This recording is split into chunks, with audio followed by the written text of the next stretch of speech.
All right. Well, I appreciate the invite to come on back here, Dean. We were able to touch base on a lot of things last week, but due to time and the kind of the broad nature of the subjects we're talking about here, we could probably go on and probably still again tonight. But the two things that we hit on were getting hunters to vote, and not only that, but the importance and the effect that we can have at the ballot box. And I had a couple specific examples that I wanted to share of things that we've gone through here in the state, and as it relates to voting working and Right. and the importance of getting the right people in at all levels, whether it's through the assembly, through the Senate, or of course we've got a pretty important governor's race here coming up in November. Before that, in April, we've got another Supreme Court seat that's up. So just wanted to share a couple examples with that. And I guess I would start, and please just interrupt me, cut me off, if you have any questions or anything I, as I I go. want you to go, But go ahead. first would be the wolf management plan. So it's an important piece that we need, within the state to manage wolves, right? So the last time it was updated prior to 2023 was 1999. So in order for U.S. Fish and Wildlife Services to have the confidence that the state can manage wolves effectively and responsibly at a state level once a federal delisting occurs, they want to be able to see a good wolf management plan, which we had. Never had a problem with the wolf management plan. Right. But if you look at that gap between 1999 and then ultimately when it was passed in 2023, it should have been reviewed. In my opinion, it should have been changed. And I say that because if you look at the gray wolf in the state of Wisconsin, it's the single greatest recovery of any species that we've ever had. And I'm of the old adage: if it's not broke, don't fix it. Right. So Correct. you can go through and update it and check sources and things like that and see if things have changed. But the only thing that's changed within the state are the amount of wolves we have. And I'm convinced that's why they moved to an adaptive management over a numeric population goal. So that's the first thing. The other major issue we have with the plan are buffer zones, and I can talk about that a little bit later too. But essentially what they're doing is they're carving out 6 mile radiuses around tribal territories, and in many instances could call that off limits for hunting. And that's public and private land that they're turning over to management of the tribes. And hey, I don't think that's legal to take away those property rights. No. That's a separate issue. But we'll go back to adaptive management. And why did they go to adaptive management? Well, adaptive management is nothing new. It works. It's worked for many species throughout the state, but it doesn't work for an apex predator. So again, if you look at every wolf within the state of Wisconsin prior to October of 2023, they were all born under a numeric population goal within that wolf management plan, and they've thrived to the point where we've got a problem at this point. Not in every part of the state, but in many parts of the states. And the problem I have with that is that moving to adaptive management, it's very vague, which I think the DNR prefers, because if you look at our wolf management plan that goes back, we started at a carrying capacity of 100, and it was up to like 150, then 250, and then in 1999, the numeric population goal for the state of Wisconsin was 350 wolves. And so every year they keep just raising that number, and if that's the right number, so be it. And that's fine. We'll trust the DNR and the wildlife biologists and the large carnivore specialists to provide that information to us. So where it ties into the importance of voting and getting the right people in the right seats is this. So the NRB passed that, which is their job, but they're appointed by our governor, right? And they're pretty much in lockstep with what the DNR says. Yes. So it was passed. A lot of testimony to the NRB, to the state assembly, to the state senate, in opposition not to the wolf management plan, but to certain aspects of it. It passed anyway, and then now we're 2 years into it, and last year the assembly introduced a bill that said change the adaptive management and go back to a numeric population goal. Initially, I testified in support of that for a numeric population to go back to 350. Eventually, we did change that and said, we're not going to tell you what number to put there. Again, we'll trust the DNR and the wildlife biologists and large carnivore specialists to do that. Tell us what that number is, but we want it to be back to a firm number, because it's easy to communicate, it's simple, it's transparent, it's not vague. So that passed the Assembly, moves on to the Senate. It passed the Senate. So what does that tell you? You've got the majority of the constituents of the state of Wisconsin who voted in these people to sit in the Assembly and the Senate to speak on their behalf, agreed, and we've got the votes to pass both there. So it goes to the governor's desk. This goes back to March of the previous year, and he had 41 vetoes that year, and one of them, sure enough, was the numeric population goal. So it was kind of just a slap in the face. It says it doesn't matter what the people of Wisconsin are saying. Doesn't matter that it passed the Assembly. Doesn't matter that it passed the Senate. I'm saying no. So then the same thing, we brought it up again this year. We ran out of time. It did not make it to the Assembly, but we did get it through the Senate. Same exact thing happened. I testified in support of this. We had, like many other testimonies that I go to, unfortunately, we are outgunned every single time. In this instance, there was Hunter Nation was there, and the Wisconsin Farm Bureau was there. We had a few other organizations that wrote in testimony, but I think there was 7 or 8, maybe 9 other, and it's the same people every time that are opposing this. They're anti-hunting animal rights activists that want 0 wolves harvested in the state. So anyway, my point with this is that even if it had made it through the Assembly, it would have passed for sure, and it certainly would have been vetoed. So that goes back to, what the importance is of getting the right people in the right seats, and that's from the Assembly to Senate to the governor, because constituents spoke, the Assembly and the Senate spoke on their behalf, and it didn't matter. So they've kept this vague reference only table. And why is this a problem? Well, because when we had a numeric population goal, again, it was firm, it was concrete. We knew the number of wolves. We know what biologists say, that you can harvest 29% of that species to have 0 effect on the population. But now the DNR, once we get a federal delisting, which we're aggressively working, into the Senate now, it's already passed Congress, is they have a reference only table. So rather than saying, well, we know there's 1,200 wolves, we can take 29% of those, quota is going to be 350 wolves. Well, they reference it and they say, well, and I'll read the sentence here, I don't have it memorized, but this guidance table, it says the general guidance in anticipated future population sizes and likely statewide management outcomes for the Wisconsin wolf population. And if that's not a government sentence, I don't know what is. Again, that's just confusing to read. So it ranges the wolves from 650 to 1,200. So we know that we've got, what the DNR tells us, we have over 1,200 wolves in the state, and that indicates that there should be a decline in the population. What does that mean? What's a decline? And that's my biggest concern. And then they'll say, well, we will also have a wolf advisory committee. So we'll reference those people within the wolf advisory committee and see what they say.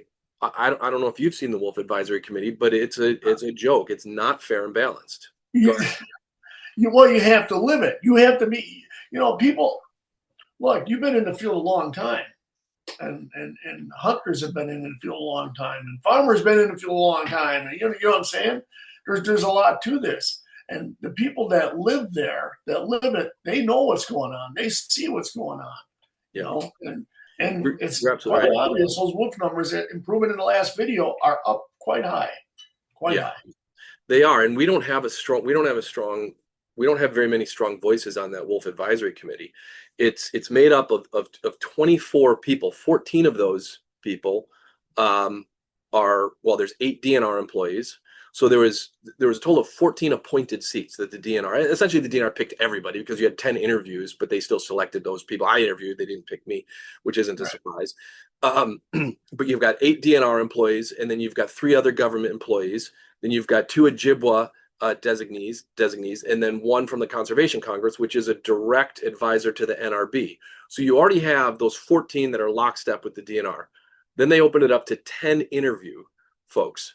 So you've got the Timberwolf Alliance. They are clearly not favorable for us. You've got the Timberwolf Information Network. No. Sierra Club, absolutely not favorable. You've got Ho-Chunk Nation, who, for reasons don't harvest wolves. Then you have two residents at large. I don't know a lot about these folks. I think one lives in Madison and one is down in the southeast, kind of down where we live. Right. And then you've got three strong advocates for us. So you got the Cattlemen's Association, you've got Wisconsin Farm Bureau, and you have the Wisconsin Bear Hunters Association. Those are our three voices on there. Then you got Wisconsin Wildlife Federation, which hasn't been very strong supporter of a wolf harvest. So out of those 24 members, you have three. There's no trappers involved, which is insane. You have three strong voices in there that are going to advocate for, an accurate quota once a delisting occurs. So we're up against it all day long there. Yeah. Well, what makes it inaccurate too, Chris, is I mean, you got a lot of these guys that are in office. They're not really on hands on out Right. there, so they really don't. You can't, you pin a number on it without really knowing what's going on. It's pretty hard to do. I mean, Yeah, and we need to be as involved as possible. And we touched on this real briefly a week ago in your other podcast, but yeah, how the DNR goes about counting wolves. I mean, we've got some problems there because they're mainly just looking at the historical range. And we know that the historical range has absolutely changed. We're seeing wolves further and further south year over year. And we're seeing some better deer harvest numbers up north because the wolves are moving south. yeah, But what we're seeing up north though are more depredations on hounds and on livestock. So that's why it's imperative to get HR 845, Congressman Tiffany's bill that did pass Congress, but that's the Pet and Livestock Safety Act. And so that sits in the Senate now, and we're aggressively working towards getting the votes within the Senate. But that is just critically important because it's a federal delisting. So it delists across the board. But more importantly, is that it removes judicial review. So again, this is where that voting comes back into place because if you look back in February of 2021 when we had our last wolf hunt, we had an out-of-state judge that overturned that immediately following the Wisconsin wolf hunt that we had in here in February of 2021. So getting that passed is absolutely crucial. yeah, and an out of state judge too on top of it. Yeah, makes no sense. It Yeah, no, it doesn't.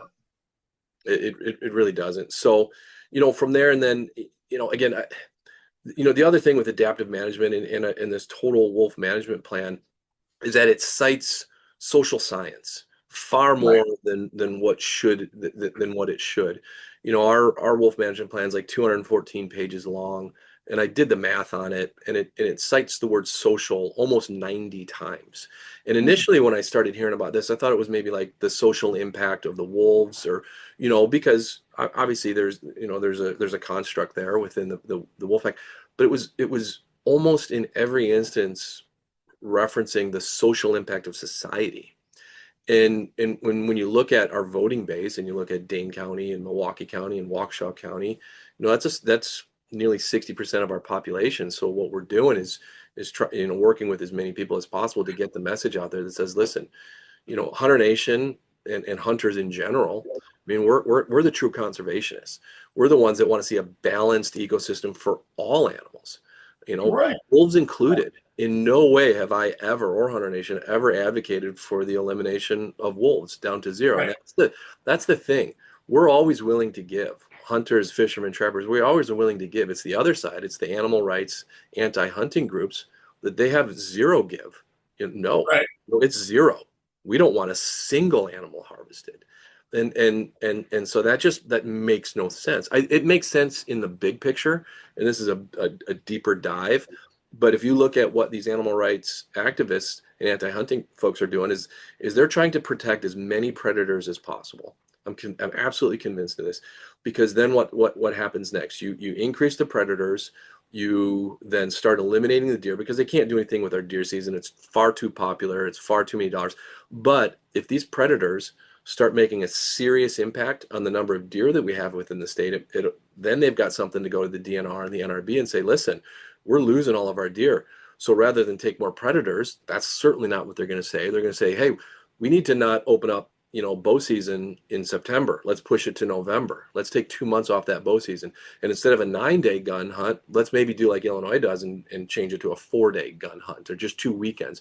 So, and what does that do? It eliminates hunters. It gets us out of the woods. It reduces the next generation to get involved in hunting, because we talked before, we are a force at the ballot box.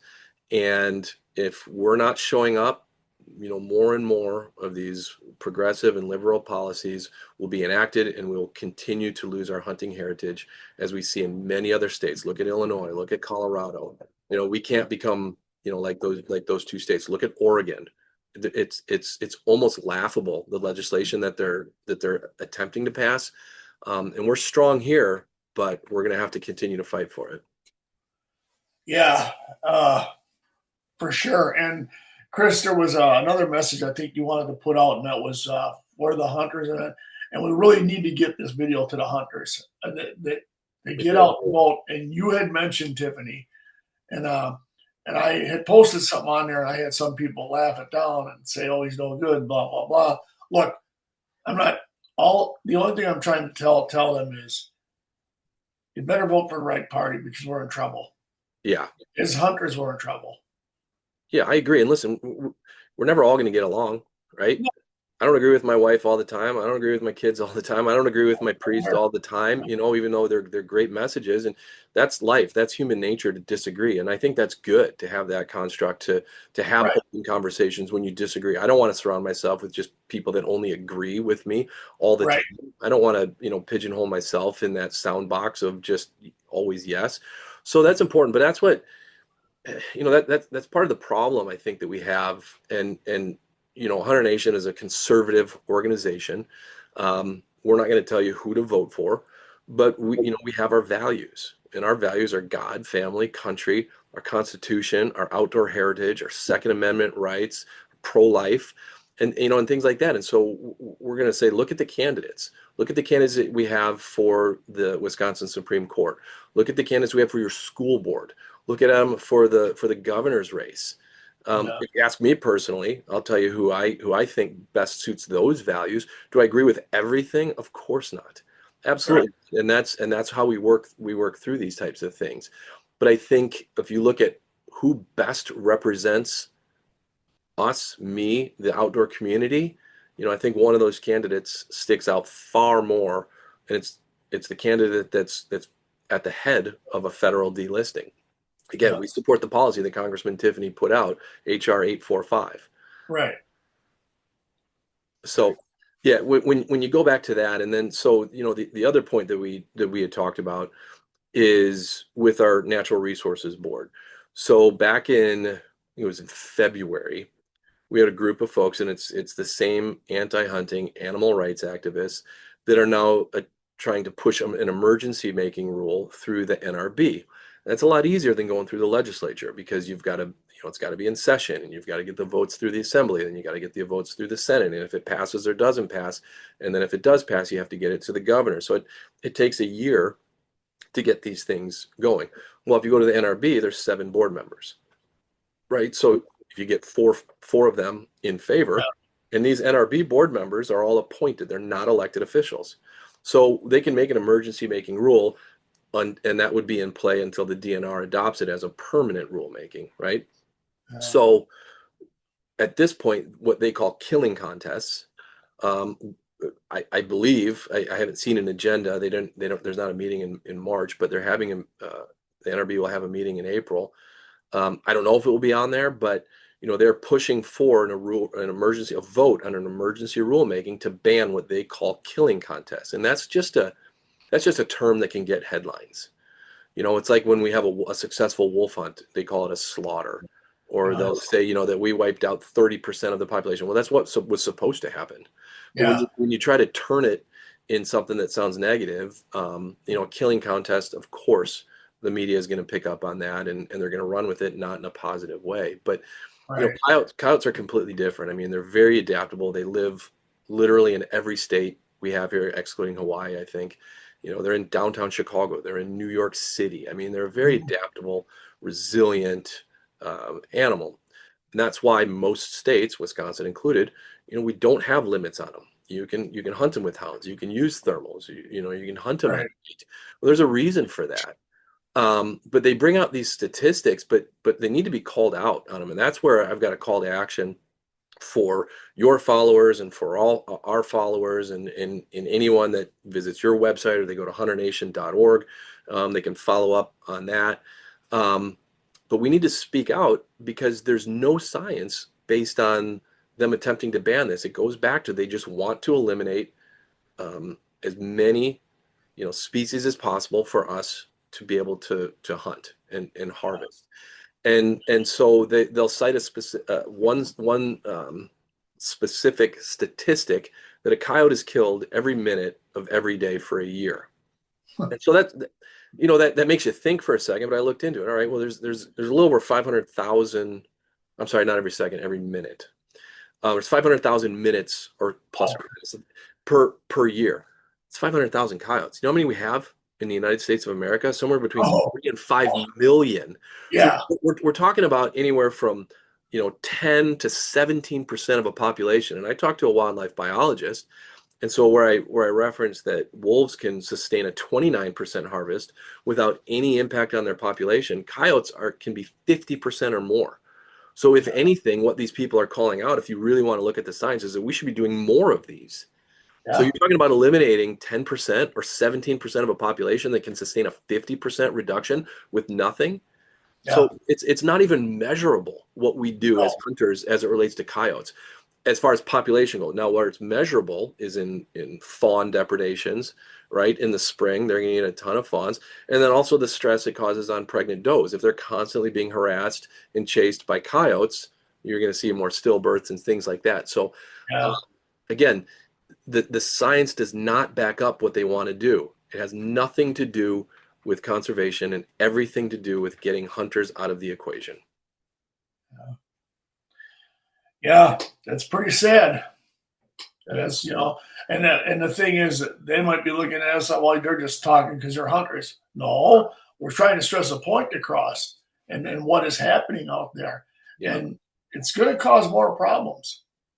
It You is. know? I mean, just think about, hiking in the woods, even if you're not hunting. And I'd say you're probably the same. I mean, we spend more time in the woods Yeah. without a gun or a bow, Yeah. just hiking. And so think about that. And you've got this, your favorite field, your favorite, well, whatever. Even driving home from work, I'll take some back roads just to sit Yeah.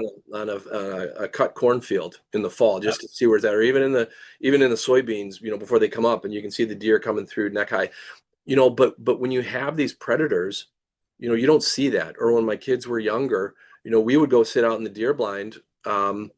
In the spring or whatever, just to look for the fawns, to Yeah. come out, and that got them engaged, and that got them into that thing. It's just like fishing. When you Yeah. start a kid fishing, you don't go musky fishing for your first Right. time, right? Who's gonna Oh, who's gonna chuck an 8 inch? No, you take them and you go for panfish and you go for right. whatever. You get them engaged. So that's the same thing. You go out and see squirrels. You go out and count how many whatever. Yeah. Blue jays, robins. You go sit on a field and see how many deer you can see. But when that is slowly starting to be eroded away, kids lose interest. Adults lose interest. They say, why am I gonna do that? I like to harvest, for the meat. I Yeah. don't, I like trophies. Everything to me is a trophy.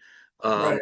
but that's the thing. And that's where they categorize these animals like coyotes and wolves as trophy animals. Everything's a trophy. Just because you don't consume it doesn't mean it's not a trophy. Right. Right. So Yeah. Absolutely.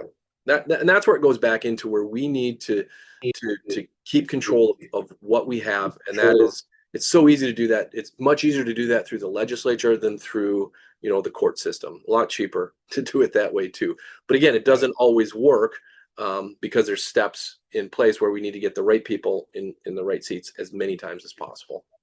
Absolutely. No, I totally, I totally agree with all of it because it's you want to even put things in perspective, and no, we're not gonna put geese on the same category as deer, but if you want to look at problems, where things okay, they had a number on them. It's like There's a lot of them out there, a lot of them, and the odds of getting them are already high, already high.